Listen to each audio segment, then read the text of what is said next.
ન્યૂઝીલેન્ડના Oakland ખાતે હરિપ્રસાદ સ્વામીજીની 92મી જન્મજયંતિની ઉજવણી કરવામાં આવી હતી, જેમાં ન્યૂઝીલેન્ડના વિવિધ વિસ્તારોમાંથી વિશાળ સંખ્યામાં હરિભક્તો અને મહાનુભાવો ઉપસ્થિત રહ્યા હતા.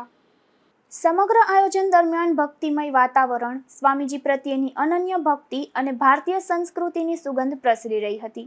આ કાર્યક્રમનો પ્રારંભ વૈદિક મંત્રોચ્ચાર, ધૂન તથા ભજન કીર્તન સાથે કરવામાં આવ્યો હતો, જેમાં હરિભક્તોએ ગુરુ હરિ સ્વામીજીના જીવન ચરિત્ર, તેમના આધ્યાત્મિક જીવન સંદેશ તથા સમાજ સેવા ક્ષેત્રે આપેલા અમૂલ્ય યોગદાનનું ભાવપૂર્વક સ્મરણ કર્યું હતું.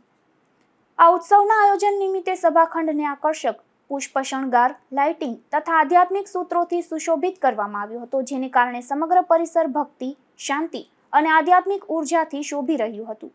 આ કાર્યક્રમમાં પ્રમુખ મોહન ડાયા, ઉપપ્રમુખ નાનુ નાથુ મોરાર તથા સેક્રેટરી રમેશ મૈસુરિયા અને કાર્યક્રમમાં પધારેલ અતિથિ વિશેષ, સંતો, હરિભક્તો તથા મહાનુભાવોનું હાર્દિક સ્વાગત કર્યું હતું.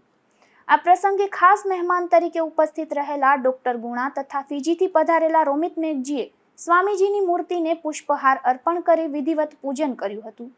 હરિભક્તોએ ભજન કીર્તન દ્વારા પોતાની ગુરુ ભક્તિ અને અંતરના ભાવ વ્યક્ત કર્યા હતા તથા સ્વામીજીના જીવન સંદેશમાંથી શાંતિ, ભક્તિ, સેવા અને આત્મીયતાનો પ્રેરણાદાયી સંદેશ પ્રાપ્ત કર્યો હતો. આ કાર્યક્રમ દરમિયાન બાળકો અને યુવાનો દ્વારા વિવિધ સાંસ્કૃતિક કાર્યક્રમો પણ રજૂ કરવામાં આવ્યા હતા. ઉત્સવના અંતે સર્વે હરિભક્તો અને ઉપસ્થિત મહાનુભાવોએ સમૂહ મહાઆરતી કરી હતી. ત્યારબાદ બધા જ ભક્તોએ મહાપ્રસાદનો લાભ લીધો હતો. આ કાર્યક્રમને સફળ બનાવવા સંસ્થાના પ્રમુખ મોહનભાઈ ડાયા અને ઉપપ્રમુખ નાનુ નાથુ મોરાર તથા રમેશભાઈ મૈસુરિયા, નાનુભાઈ ફુવા, બિપિનભાઈ રોહિત, હિમાંશુભાઈ પટેલ, નીરવભાઈ સાવલિયા, નિર્મલભાઈ ચૌહાણ, કૌશલભાઈ પરમાર, પૂજેશભાઈ હરી, મિલનભાઈ મહેતા અને કીર્તિભાઈ પ્રજાપતિ સહિતના હરિભક્તોએ પોતાની સેવાઓ બજાવી હતી. નિપુલ પોપટ સાથે અશોક થાનકી, ગુજરાત ન્યૂઝ, પોરબંદર. પ્રાગટ્ય દિવસ આપણે ફર્સ્ટ ટાઈમ ઉજવી રહ્યા છીએ.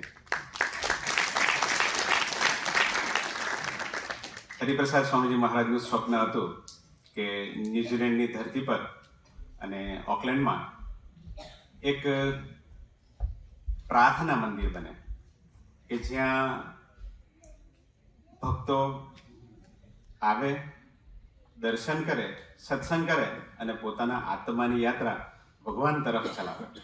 અને એટલા માટે હરિપ્રસાદ સ્વામીજીએ 1986માં કેનેડામાં સંકલ્પ કર્યો કે ન્યૂઝીલેન્ડમાં ભક્તો છે અને આપણે ન્યૂઝીલેન્ડ જવું છે. 1986માં એ વખતે ન્યૂઝીલેન્ડમાં કોઈ નહોતું સત્સંગમાં, પણ સ્વામીજીના સંકલ્પે જે ભક્તો ભગવાને ન્યૂઝીલેન્ડની ધરતી પર મોકલ્યા છે અને એ બધાને પ્રેરણા થઈ કે ચાલો આપણે પણ ભેગા થઈને સત્સંગ કરીએ.